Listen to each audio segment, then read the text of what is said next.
Good evening, everybody. Today's Monday, November 27, 2017. It's 6:30 p.m. It's time for the Selectmen meeting. First thing we always do is the Pledge of Allegiance. Please stand. I pledge allegiance to the flag of the United States of America and to the republic for which it stands, one nation, under God, indivisible, with liberty and justice for all. Thank you. Mr. Chair, Mr. Sullivan. I'd like to, on behalf of the board, note with great sadness the passing of Florence Shaw. Mrs. Shaw was a Shepherd Hill librarian for a number of years, and then several years back she pinch hit and filled in over at the Dudley Library when they were in between directors, and she would have been 92, I think, if she made it to December 4th, but she was a nice lady, and I'm sure with the sympathies of the board and everybody, we sent it to the family. Her daughter and husband live in Dudley, over on Sunrise, I think. One of the twins. Yeah, so we just send our sympathies there. Thank you, Mr. Sullivan. She will be missed. Okay, next is the acceptance of minutes. We have the minutes of November 13th, 2017. Mr. Siganevich? I'd like to, let me make sure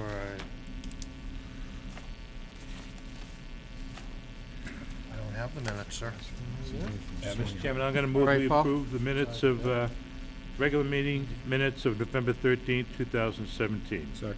Motion by Mr. Joseph, seconded by Mr. Ruda. Discussion? Hearing none. All in favor? Aye. Aye.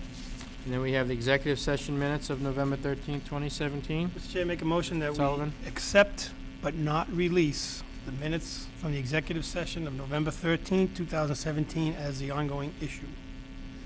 Motion by Mr. Sullivan, seconded by Mr. Ruda. Discussion? Hearing none. All in favor? Aye. Opposed? Unanimous. All right, we have some appointments and tonight. We have under item 3A, the Management Information Systems Director, a reappointment of Debbie Thibodeau with a term to expire 12/13/18. So moved. Motion by Mr. Joseph, Second. second by Mr. Siganevich. Discussion? Hearing none. All in favor? Aye. Aye. Opposed? Unanimous. Thank you, Debbie. Item 3B, the Fire Station Building Committee. Justin Dolan, is Justin here? Come on up, Chief. Justin. Can't see. Okay, hi, Chief. So now that we're well along in the building process as far as the plan stage goes, I thought it would be a good idea to add another member to the building committee. Justin works up at Nichols College. He's been involved in all the major building projects up at the college, and I've done a lot of plans review with him, sprinkler systems, fire alarm systems, etc. He's also a town resident. He lives on Mason Road, so I think he'd be a good addition to the committee. Just Okay. another set of eyes on things. Okay. Justin, you want to tell us a little about yourself and why you'd like to do this? As he said, my name is Justin Dolan. I live at 7 Mason Road. I work up at Nichols College. My primary responsibilities there are in the facilities management group. I handle construction and renovation from everything down to carpet and paint all the way up to major new construction. My day-to-day is project management, so it's execution of design buildings and control construction. Okay, great. Thanks. Mr. Board members, Mr. Ruda? Chairman, I'll make a motion to approve the appointment of Justin Dolan to the Fire Station Building Committee. Motion by Mr. Ruda.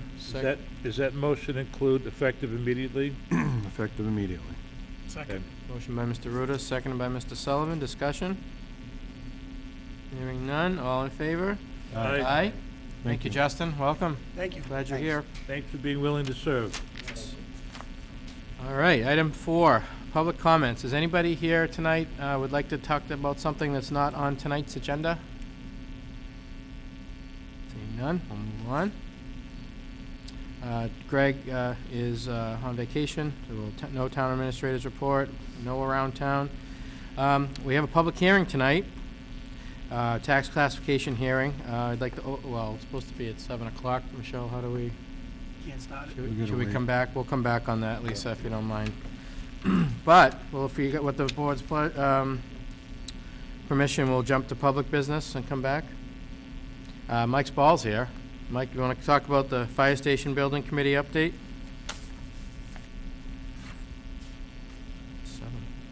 Good evening, gentlemen. Mike?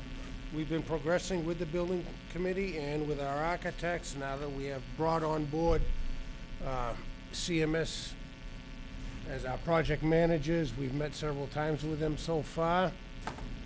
And we talked with them today, that the chief did, and got me some information. It's just so I give the town and the selectmen an update of where we stand.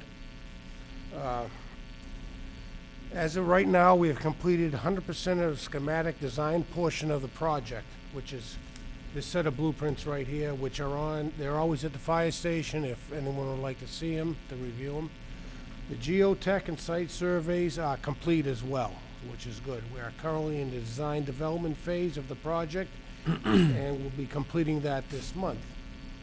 Right now, there's a little snafu that I think we're all aware of with a right-of-way that we never knew of, but that's being handled. Greg has contacted that person and that organization, and they're willing to give it up and trade off. Right now, we're at a standstill on the design, the interior, when it comes to mechanical design, the electrical design, because we got to make sure we have that easily before we go anywhere. So, other than that, we do expect that's going to go through with no problem within the next week or so. We can give the architects go at it. They're ready to go, but we don't want to spend money that we'd be wasting. So other than that, I say that the plans here that I think everyone's already agreed to the plans. I know at our last meeting, a couple of the members had a few small changes for the architect, and he was agreeable to them. He's listening to firemen, retired firemen speak and that know their stuff. And, they weren't big changes, nothing earth-striking, but how doors swing, where they should swing, and maybe move the door over 2 feet over, that type of thing. So it all went well, and that's about what we said. So we just wanted to give the town an update of where we're at. And we're hoping to stay online for having the project put out to bid in, I'd say, late winter, very early spring. And the way that goes is filed sub-bids bid first, all your subcontractors, and then general contractors go out like 2 or 3 weeks after that. But we just don't want to see any more delays, because the more longer we delay, a week delay now causes 2 or 3 weeks down the road. So we'd love to be able to get this project started when we have good weather, and try to get it as much closed in before bad weather next fall. That's what we're striving for. Okay. But other than that, we're meeting more frequently now because we have more to do with between the architect and the project manager. So that's where we're at. So if there's any questions. Thanks, Mike. Anybody have any questions for Mike? Nope. Good. Great update. I think, I'd like to. I think we're on budget too as well, right? I think we're definitely within our budgets. Yeah. That's good. I want to thank the selectmen too for appointing Justin. I've known Justin for 5-6 years now, doing some work for him and working closely with him.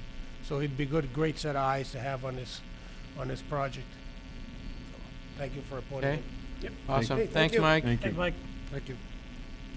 All right. So we'll continue with public business. Item 9B is Village Street. We talked about parking issue near Dippin' Donuts last time, and just want to continue the discussion. Mr. Seganowicz? I had a discussion earlier tonight with, I believe the police chief and the highway superintendent have, no? I'm sorry, you raised your head quickly.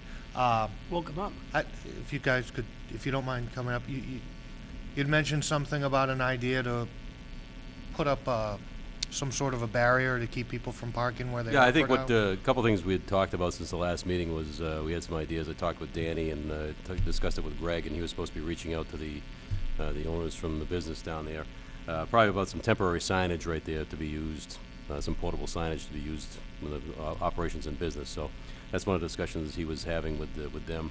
I believe we're going to try to bring the owners in to have a discussion, and we'll involve Danny as well to find out if there's some type of a more permanent solution that could be done somewhat on a shared basis between the business and the town to kind of get something over there. So we're kind of in the stage of that. That's why without Greg here, it's a little difficult to kind of determine where we're at this point. But we can put this off to a meeting, next meeting or something else up the line, and maybe have some more information. Mr. Chair, I have a question. Mr. Sullivan? After our last meeting, a resident contacted me and was wondering if we could meet with the schools, and I know there's no easy way to get there, but any bus that doesn't necessarily have to go down that road to pick up students, could we divert buses? I know Mason Road would be the other, it's a tough intersection up there, but sometimes the buses can't squeeze through and they're stopped because they can't get by because of traffic. Is there any chance we could talk to the schools and see if maybe You get, the only other way would be Mason Road or airport, you know? It's, I think the pushback, I mean, I may be wrong, but the pushback would be gonna interfere with Shepherd Hill traffic at that point if you're sending buses around to Dudley Oxford Road, but. The tough thing with that location too is having a school at the, basically at the end of that street, so. right, but no, in the morning, it seems like, with the high school rush, because I think by the time the elementary kids go to school, it seems like that is alleviated, because all those high school so-called traffic isn't there. That was just a suggestion somebody had. I mean, they said they've seen with, like I say, the bus has to stop because the road's narrowed. We could send, not every bus picks up kids that goes that way. I know it's probably easier, but if we could divert some buses maybe just to take some pressure off the traffic. That's what, just was, I said I'd bring it up. It's a good suggestion, maybe as part of when we get the owners and the other temporary measures in place, we can look at that. Where are the buses coming from that you're talking about diverting? I assume first would, like, they probably come from Schofield, they're not picking up any kids, they go straight, then they go left on Charlton Road. Yeah, there's a You whole know, bunch. sometimes I see them coming down West Main, they make the left turn. Mhm.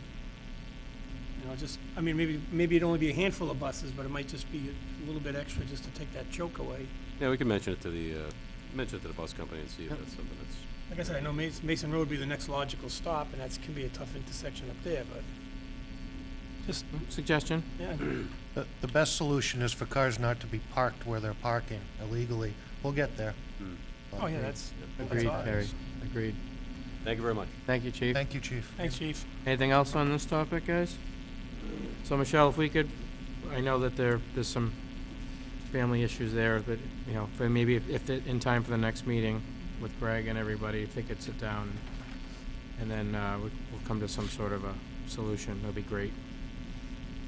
Anything else on it? Nope, that's fine. All right, cool. Until next time. All right, thank you. Item 9C, we have the Southern Worcester County Communications Center, the IMA amendment that we're supposed to sign. These are the changes that we had approved earlier, so we're actually getting around to sign it. Michelle, is that correct? Okay. We have a couple copies of that coming over, so we'll do that. One. Is it one copy or two? Just one. Oh, just one, I'm sorry. Copies. Unprepared. Sorry. So no vote is necessary. Uh, As a matter of information, you're just informing us that the IMA, which was previously approved, simply needs to be signed tonight. Correct. The changes, yeah. Yep. All right, well, it being signed, thanks, Mike. We'll go to 9D, and that is about our next meetings, tentative meeting dates in 2018. January 8th, 22nd, February 5th, and 26th, March 12th and 26th, April 9th and 23rd, May 7th and May 21st, which is at the town, high school at the town meeting, June 4th and June 18th. Chairman, I'm gonna move we approve the meeting schedule, Board of Selectmen's regular meeting schedule, as listed on our agenda for tonight's meeting. Second. Motion by Mr. Joseph, seconded by Mr. Ruda. Discussion? Hearing none. All in favor? Opposed? Unanimous. Okay. Moving right along tonight. Jared is not here today, the student representative. Mr. Chair, Yeah, No- Mr. Sullivan? no student rep, as we said. Quick update, everybody knows Ted Tasker beat Shepherd Hill, hard-fought game. Hmm. I wish Jared was here, maybe I should hold off, but they had their annual Mr. Shepherd Hill competition. And we all are well aware, well, not well aware, we're all well-known who the winner was. He's a fine young man in town, outstanding young man, and he sits in that chair when he's here. He was Mr. Shepherd Hill. Yep. Yeah, well, we should definitely make sure we talk about that when he's here. I was hoping he'd be here, that we could talk about that. Oh, okay. Well, he sang a song by Ed Sheeran, and the reason why I know that is I have a 16-year-old daughter. And let me tell you, he knocked it out of the park. You know, when you see those, I don't watch those reality shows, but when you see someone singing, you don't expect the level of the voice that Jared was. It was an amazing. As a matter of fact, I would think if we could, yeah, I think they recorded it. If we could get a copy of maybe we could play it on a Yeah, commercial break. yeah, why not? Why not? But I hope he's here at the next meeting. Be good. We might have a commercial break tonight. We're Yeah, 10 just- minutes we We before gotta wait 10 7. 10 minutes. minutes before 7. That's happened once, I think one at a We can time. do departmental Yeah, it's communications. departmental. Let me, You better you wanna talk do our slow. comments first, or the? No, we can do departmental. Yeah, let's do departments next. Steve? Posted What? at 6:30, but Greg told me to put it at 7. But in the paper it says 6:30. Thank you, Mr. Chairman. Just one thing for consideration, and I can ask to have it put on the next meeting, but I may have a vacancy to declare a full-time vacancy in the department. One of the officers had approached me a couple weeks ago, and he might be taking another job with an outside company. So I won't say any names or anything tonight at the open meeting, but I can certainly discuss with anybody later on, just tell you who it is. But probably what I'll do is, according to our process, we hire from internal through the part-time list. So I'd like to at least post letters of interest, and then I'll probably come to I'll put to the board at the next meeting in 2 weeks to have an opening declared, and then we'll just start the process from there. So I Okay. just wanted to just brief you guys on that stuff tonight. I know it's not on the agenda, so there's no votes necessary, but I'll work with Greg when he gets back, and we'll just get everything lined up. Okay. Mr. Chair. Chief, Mr. Sullivan? Chief, when we made our last appointments, did we had, there was 3 previous candidates. They all got promoted to full-time. We didn't keep like a list in effect, like if any openings came in the next year, for example. Yeah, I was looking at that from before, and I think what we normally do according to our rules is we keep the list of it alive for 2 years. And so the last appointment we made, I believe, was Tyler Smith. Excuse me, and I think that was around June or July of 2015, so we're over the 2-year mark. So I think we've added a couple people since then, but I think we're probably going to have a lot of the same candidates. So again, we'll just kind of judge the interest at that point, and should be a very brief process from our end, and we'll have a list for your consideration. Nobody's full-time academy trained. Whoever we pick's gonna have. No, you know, the unfortunate thing is we had a few people that self-sponsored that went through, and they unfortunately got other jobs, so they're no longer with us on the department. So that's one of the good and bad points. Just lost one to Sutton, right? Yes, yeah. So it's and one of our other guys wanted to self-sponsor too. So if we'll see how that works out, but it's finding the academy date, and then I'll have to discuss the process with the board too, as far as how we appoint the person, because we usually had been appointing them as like a student officer first, and they attend the academy, then they're out and they get a full-time appointment. But it may be necessary for this person to work a period of time, so I may keep them on as a permanent part-timer until the academy starts, and then work on from there. But I'll go over the details with Greg, and we'll present it to you all at probably the next meeting. Okay. Thanks, Chief. Thank you. Dean? Hearing nothing, are we going to now hear from the highway department now? So I just wanted to give you a quick update on some grants. It's been a few months. So we've been approved for 3 new grants, and we're in the process of writing a 4th one. The EMPG grant, and this is for you, Sully, this is a recurring grant. So we get this every year for $3,220 for, I got 9 new pages for the department. The other 3 I'm going to talk about were competitive grants, so those aren't as easy, obviously. We got roughly $3,800 from Dennis Leary Foundation for a new Blitz fire gun, which is a portable deck gun to use like on mill fires and things like that. When I get it in, we'll bring it in and do a little show and tell. We also got, and I assisted on that Leary grant. I had Antonio Trafoni write that because he's shown an interest in writing grants, so I'm kind of let him go a little bit and let him do it. The other one was for $19,770. It was through Homeland. Again, I assisted on that. That was for a fingerprint machine, new fingerprint machine for the police department, which Officer James Anise did most of the work on that. I just kind of pointed him in the right direction, so he deserves the credit for that. And that's supposed to be delivered or shipped on Wednesday and delivered hopefully within the next week. It's really for the Southern Worcester County Counter-Crime Drug and Task Force, and it's a replacement for the existing one. And the one we're writing is gonna be through Firehouse Subs for, which we just submitted today for $19,050 for 3,000 feet of 5-inch hose, because our 5-inch hose is over 20 years old. And the other one coming up again is the AFG grant, which should be out sometime next month, which I'll be resubmitting for air packs, which is roughly $298,000, and hopefully that's the one that's eluded me. But hopefully this time we'll get it, because the packs are so old now, I don't know how they can say no. So, Good, thanks, Chief. Any Yeah. other questions? Yep, Steve, Paul? Chief, can you give us an approximation of the total now of the grants that you have received since you've been chief? it's right around 900,000. I'm gonna put it all in, I haven't put it in the last couple monthly reports, because didn't have clarification on these till just a couple days ago, or just before the holiday, actually. So I'm gonna resubmit. It'll be in November's report when I submit it to you in December, but it's right around, it's probably a little over 900,000. Think about that. Almost $1 million of other people's money that has come into the town for our public safety.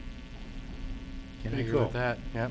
Keep up with And the work. I'd really like, I'm really pleased with firefighter Trifoni too, because he's shown a real interest, and I'm trying to show him how to write grants so we have somebody else that can write them too, not just me, so. I love that you're doing that. It's giving people skills and that we all have in-house, right? It's great. And he's done a good job. He's been successful with a few, so they're smaller ones, but you know, he's just starting out, so he's doing a real good job. Thanks, Dean. Thank you. Appreciate it. Great job. Keep going. Danny, your turn.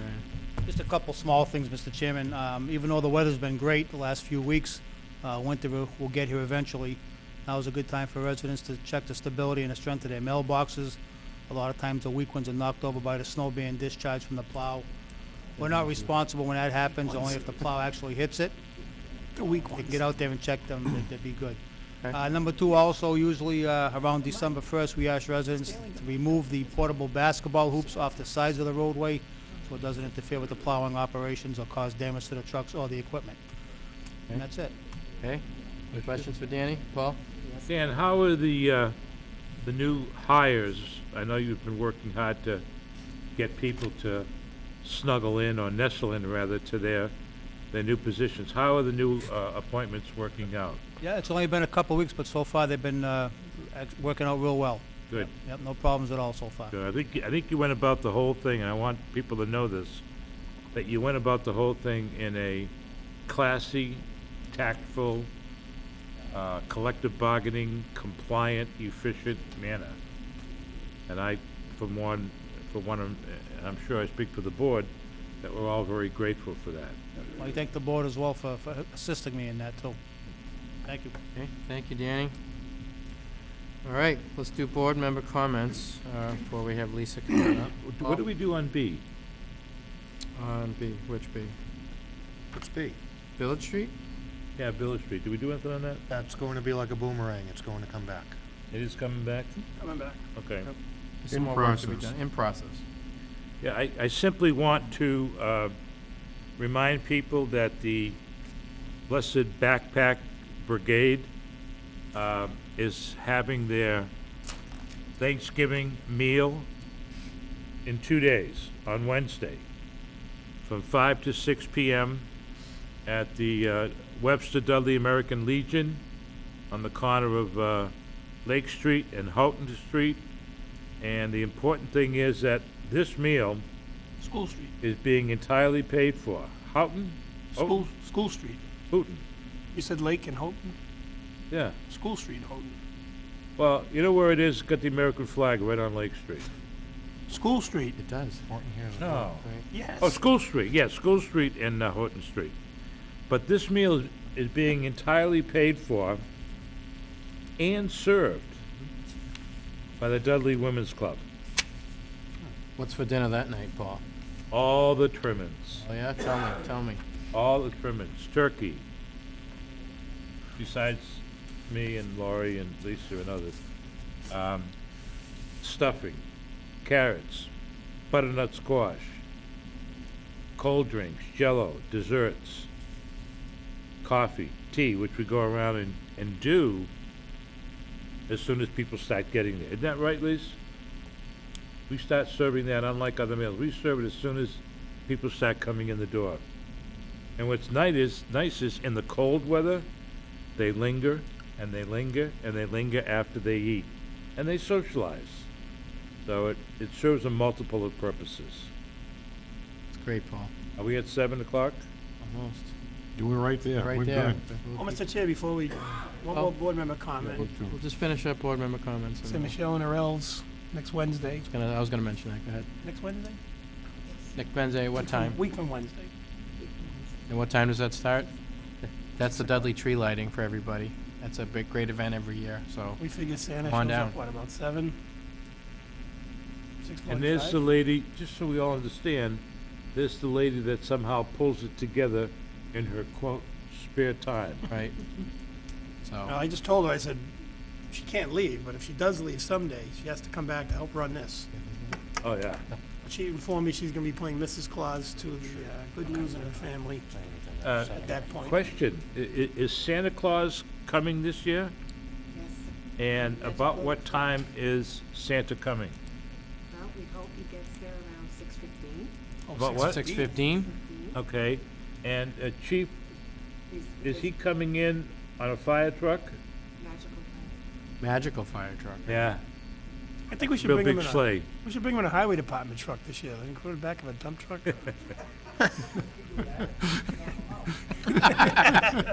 Santa's here. Santa's here. Beep, beep, beep. Thanks. Thank you. Thank you. Jonathan, anything? Are any board members not going to be available on the 8th or the 22nd of January? Are you kidding me? Don't know. On the 8th? Or the 22nd Oh, our new of meeting? January? We all plan to attend those As meetings? far as I I'm know. not gonna miss any. I know. That'd be a first. Whoa, Wow. whoa, whoa, whoa. Abstain. Softball.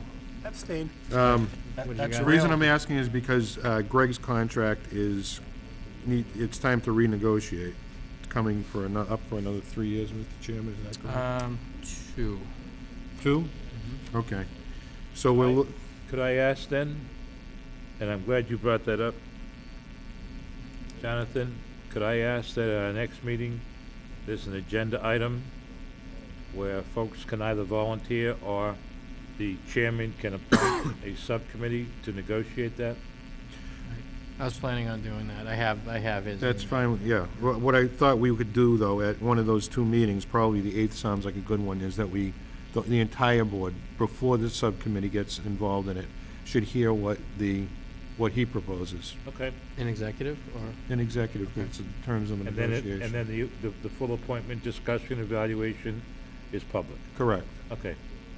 Yeah, we gotta get on that. We gotta get the forms for the get a self-eval, and we all have to do our individual evaluations at some point. We do those ourselves, and then we do it in public. We discuss them in public. We haven't done that, no. Mr. Chairman, could I ask that we also get a list from the treasurer of remaining tax title properties in town, to include the address and the assessed value of those properties? Michelle, can we email Rich with that, please? And also, to Jonathan's point, on that, can we have executive session on the 8th? Thank you. And the reason, again, for executive is because he's already preparing a proposal for us, so that is subject to negotiation, and that justifies us all hearing it in Okay. executive. Yep. As long as we don't violate the law, we're good. Yeah. Good. Thank you. Anything else? I'm good. Nothing? Okay, so Mr. Chair. for me, I was gonna mention the tree lighting, but I also wanted to point out that Al Salonis is here. He's a sophomore at Shepherd Hill, and his mom is Terry, good friends of mine, Al is interested in learning more about town and town government, so he came to listen to us tonight. So he picked a good night for a quick meeting and, good stuff, so. It's gonna kinda grind to a slow halt here. All right, now you get to learn about, and the next thing, Al, you get to learn about, the tax rate. How we make Really, money. really good stuff. Would you I'm like sure to your mother ser- can tell you a little bit about it too. would you like to serve as acting student selectman for the rest of the evening? Okay, come on up. Come on, have a seat. Feel free to rest- ask questions during the public hearing. Yeah, Yep. take a seat next to Mr. Joseph. Mr. He's Joseph, an that's- excellent So mentor. you can serve as for the rest of the meeting, you can do that. Albie has interest in being a student selectman at some point. Can I add a postscript? You can? We ought to be very proud of certainly 3 Division I football players who are recent graduates, actually 4, who are recent graduates of Shepherd Hill. And I want to point out that 2 of them are and have been on television on the major networks virtually every week. And that's the 2 Lindstrom boys who play for Boston College, and they are bowl eligible at this time. And also McEwen, who is a tight end for Michigan, and they are also bowl eligible at this time. So if you see in your TV guide that either Michigan or Boston College are playing on TV, that pick it up. You'll pick out their numbers. Their names are always on the back of the jerseys. Don't forget Kevin Menser at UConn. That's right. But they don't televise them. So he's- Oh, yeah. He scored the TD. They Central do. Connecticut, Central No, Connecticut. UConn. UConn? UConn. He's at UConn. He's at UConn. He scored the touchdown against BC Yep. At Fenway Park? at Fenway in the Classic last week. So we have much to be proud of. We do. What's Thank his you, name? Paul. What's his name to Central? Like John Guillemin, Drew. Drew Jean, don't ask me to say it. I think he's at Great, Central. great kid, great family, but I can't, He's of at all Central people, I Connecticut. can't. He's the one at remember. Central, yeah. Oh, that's right. I Doc knew- Rock's son. Right, that's right. And then what's his name is at Ravenel's 1, 2, Somewhere 3, too. 4. Division 2. Right? That's 5. It's quite a What? program. Oh, keep going, keeping the can, make Lisa wait a little longer. Devin Peets, I think it was Devin, just signed his national letter of intent. He got a scholarship to play lacrosse at Southern New Hampshire University. I saw That's that. it. Jake Zablocki's playing at U Lowell Division I lacrosse. I mean, they're out there. And Mr. Hackinson's put several girls through, and quite the program they got going up there. So I'm gonna jump back to student representatives since we have an acting one. And Al, do you have any updates to give us, like what's going on with like the band or anything big that happened? Won first place at the national competition in East Rutherford, New Jersey, at MetLife Stadium a few weeks ago. Oh yeah, Got a 10-foot tall trophy. I It's pretty nice. saw that. Is that at the school now? Yeah. Isn't that amazing? Amazing. I was there that night when they dropped When him are, off. when are the Christmas, can I ask, Mr. Chairman? When's the Christmas concert? Well, the 2nd and the 1st of December, the show choir is performing their show. Yeah? And I believe the 12th of December, the band is doing their thing. The 12th? Yeah. Okay, so we gotta get tickets for those. Those are events not to forget, not to miss. Any other updates for us? Nothing. Good. Winter sports started today. Winter sports did start today. That is true. Tryouts. Basketball tryouts and all that stuff. Track, wrestling. I heard This a guy's lot pretty about good for coming in cold. Do we too. have Yeah, I a know. public Yeah. hearing too? that. We do. Oh. We're gonna get to that right now. Okay. So Albie, you gotta get to listen, you get to ask Lisa Berg, who is about to come up. We're gonna go back to the public hearing now. And I'm gonna open it at 7:10 PM, so we waited around for, in case some people wanted to come and, hear I about thought it. he didn't have to do it if it was after 7. Too bad, Lisa, you do. I tried. So our assessor is here, Lisa Berg, principal assessor. So Lisa, what do you have for us? Okay, so you all have the packet, right? Yep. That Michelle gave you? Okay, so on the second page, I don't know if you remember last year, but our residential and our commercial and industrial personal properties didn't really change much. There's a list there of the commercial, industrial, and personal properties. We have 3 that are over $4 million in value. We have 5 that are over 2 million and 17 that are over $1 million.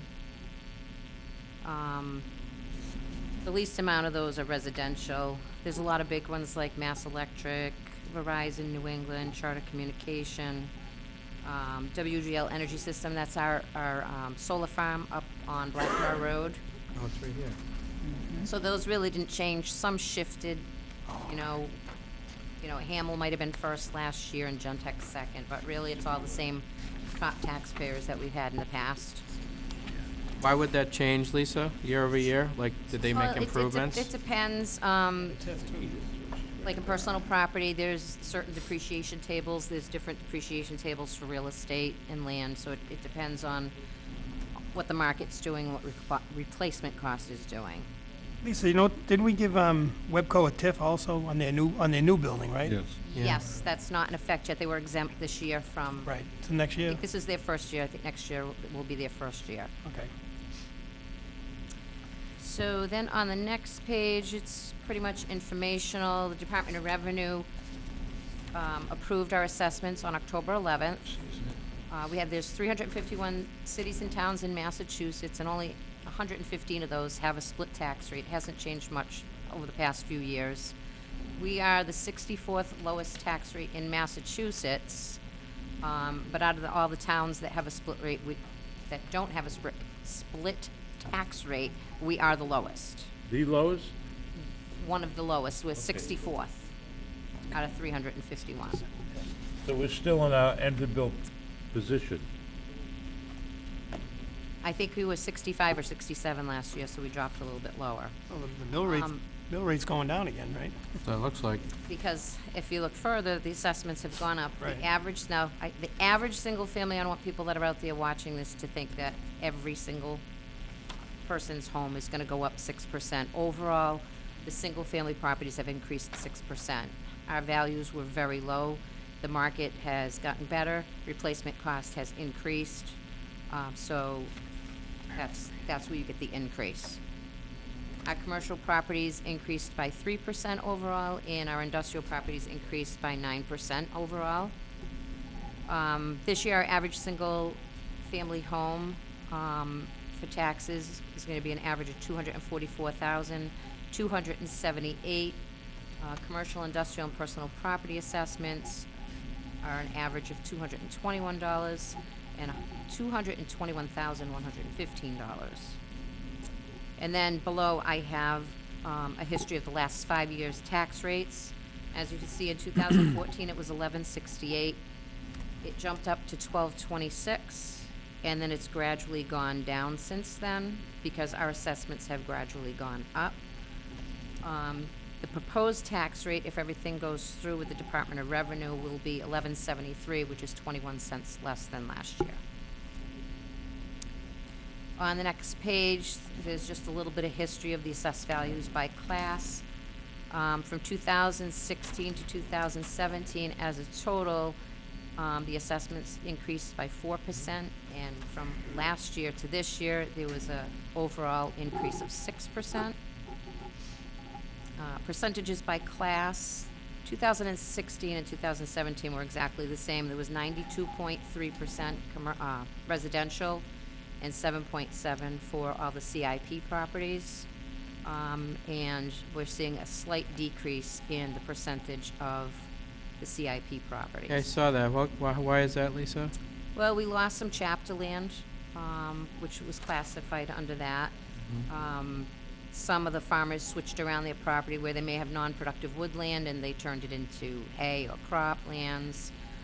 We lost some personal property accounts. We did hire RRC to come out and do all our personal property accounts. They did a full measure and list of all the properties that would be over $10,000 in value, and some of them have left town.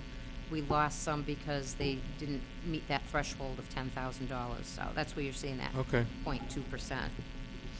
So then I did a comparison to 7 other towns, same ones I do every year. Southbridge has a single tax rate, and they have 23.6% commercial, industrial, and personal property, as opposed to our 7.5%. Webster has 18%, and they've actually been working for 10 years to lower the shift of the taxes, and they're hoping by next year, you probably read it in the papers, I've spoke with the assessor in Webster, they're hoping by next year that they're gonna be down to a single tax rate again. So at that point, the 7 surrounding towns will have single tax rates. I mean, if anybody was gonna have a split tax rate, it should be Southbridge, because they have 23.6% commercial, industrial, and personal properties. So on the next page, I showed 5% shifting the burden from residential taxpayers to the CIP properties. The average single family tax bill this year, if this tax rate is approved, will be $2,865. The average CIP property would be $2,594. If we shift just 5% of the tax burden over to the commercial, industrial, and personal properties, they're gonna see an increase of $130 on their tax bill, and the single family will only see a $9 decrease. If we jump up to option 4, which is shifting the burden by 15%, the single family owners are gonna see a decrease of $34, but the commercial, industrial, and personal property are gonna have a jump of $389 per year. And if we shift it to 150%, the average single family is only gonna see a $56 decrease, but a $650 increase in the CIP properties. Now, with that being said, every year I explain that we don't have, like on page 2, a lot of large businesses in town. Some of them are, the National Grid properties, Charter Communications, the businesses that are everywhere. The majority of our CIP properties are our pizza places, our hair salons, our little businesses. So the Board of Assessors feels as though it wouldn't be fair to the businesses in town if we shift any of the burden over to them. Okay. Okay, well, go ahead. So Lisa, once again, you're recommending a single tax rate with a reduction of 21 cents per thousand assessment? Correct. Okay. May I ask one question before I make a motion, if it's okay? Public hearing. Yeah, my question is, when are we gonna meet with our local representatives to talk about the fact that we have been unfairly treated because when Prop 2.5 went into effect, we were one of the lowest in the tax rates in the city, in the state of Massachusetts. When are we gonna meet with them? I think the last time we were gonna meet with them was over the Chapter 70 stuff. Yep. You wanna roll that into the discussion? Yeah, I'd like to meet with them. I'd also like to talk to them about the issue of these unsolicited calls. What happened to the do not call list? All right, the state do not call list, because those have just increased dramatically. Aside from that, when we adjourn the hearing, I'm ready to make a motion, or anybody is, yes. Okay, Through the chair. yeah, go ahead. I think when we meet, we have to remember that I think what happened was we self-inflicted those wounds when Proposition 2.5 Yep. passed. That was our own stupidity at the time, that we underassessed the value of the property and set our own, we set our own artificially low tax rate, and we're now paying the penalty for it in a big way. I just think it's amazing that of all the towns around us, we have, I think, the second highest percent, let me phrase it differently. We have the second lowest percent of commercial property of any of them. I think Douglas is near us. Yet despite that, we are about, not quite, but almost $3, if this proposal by Lisa goes through, we are about $3 less per $1,000 valuation than the nearest town to us. I think the nearest one would be $14.10. And you're recommending $11.73? People need to realize this. We're not gouging, and you all are doing a real good job with this. And we're a full-service town, I'll add that to your argument, right? that Thank we you. have. We are trying to be proactive. Our assessments have always been on the lower end. We can be between 90 and 110% assessment to sales Good to explain, ratio. yep. So we've tried to stay on the lower end. I've been trying to bump them up every year because we can predict 6 months into the future when I'm doing this, what the market's doing. So that if I see, I've seen properties, a lot of properties now for sale for $45,000 to $65,000 more than what we have them assessed for. Now, that doesn't mean that's what they're gonna sell for, but they've been selling for considerably higher than what we have them assessed for. So we were a little bit aggressive this year and tried to bump them up. Because if they go even further the following year and we're forced to bump them up, we don't want the homeowner to get slammed all in one year. So we try to bump them up a little bit every year. Certainly. Makes a lot of sense. Well, anybody, we still under public hearing. Anybody in the audience have anything to add or ask Lisa? Any other board members want to talk about? And she had to cruise right through this tonight. Teflon assessor. Well, she's prepared and she has everything right there. It's all Just gotta wait, that's all. self-explanatory as always, right, Lisa? Motion to close the public hearing, Mr. Chair. All right, so Second. let's pull the. Can't do that. No, Can't you do a can't have a second? motion. You under- can't make a motion under during the public- public hearing, so he would just So I will declare it close the closed. public Close, hearing at yeah. 7:21 PM. It's all right. And now we can talk about that stuff. Okay, yep. Let's get a discussion out there, so, Hey, go ahead, Paul. I'm just simply gonna move that the board accept, the recommendation of the principal assessor and the Board of Assessors, and that we, maintain a single tax rate, for the coming fiscal year. Motion by Mr. Joseph, is there a second? Second. Second by Mr. Sigenovich, discussion. I want to include the proposed rate in the motion, or Is there any likelihood that may change? Yes. All right, then. Yeah. then leave it As out? long as We haven't everything's included in it in the order, we past. submit it to the Department of Revenue. If they have Has to any get approved, questions right? and something Yep. changes, it'll change slightly. And when does it have to be locked by? Proposed. We're gonna submit first thing tomorrow morning when we walk in the door, and usually only a day or two. Oh, they're quick. Oh, They've been really good. Getting it done Oh, quickly. they want their money too. that's true. Do it, anything? No. No, it's good. I mean, I think we've all been pretty consistent as a board that we want to make sure that our businesses, we all want to be business friendly, and, you know, anybody looking to come in to, you know, grow economic development that way, that we're keeping the tax rate the way it was, so. Anything else? Okay, can we have a motion in a second? We'll call that to a vote. All in favor? Aye. Opposed? Unanimous. You All right. declared that a unanimous vote? It is? Okay. Unanimous vote. And we're gonna sign that, Lisa, we'll, Mr. Chair, motion to adjourn. Second. motion by Mr. Sullivan, seconded by Mr. Joseph. All in favor? Aye. Aye. Opposed? Unanimous. Thank you, everybody. Good night. Cool.